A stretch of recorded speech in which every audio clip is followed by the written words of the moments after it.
ready. GMA Weather, serbisyong totoo ng GMA News. Mga kapuso, isang low pressure area ang binabantayan ngayon ng Pag-asa. Namataan ito 200 kilometers dyan sa may northeast ng Virac, Catanduanes at nakapalob ito sa Intertropical Convergence Zone na ngayon nakakaapekto naman dito sa buong Luzon. Hindi po ito inaasahang magiging bagyo pero tatawin nito ang Luzon sa mga susunod na araw.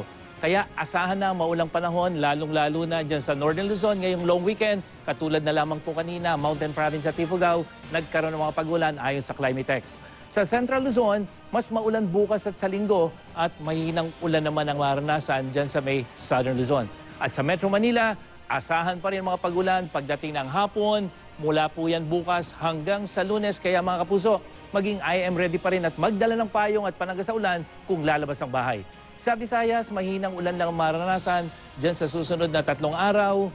At maliban po dyan sa Central Visayas na kung saan hanggang katamtamang pag-ulan ang posibleng maranasan bukas. Northern Mindanao naman ang makakaranas ng maulang panahon bukas yan hanggang sa linggo, habang mahihinang ulan naman ang maranasan sa iba pang bahagi sa susunod na 3 araw. At yan ang latest mula sa GMA Weather. Ako po si Nathaniel Cruz. Magplano para sigurado. I am ready. Serbisyong totoo ng GMA News.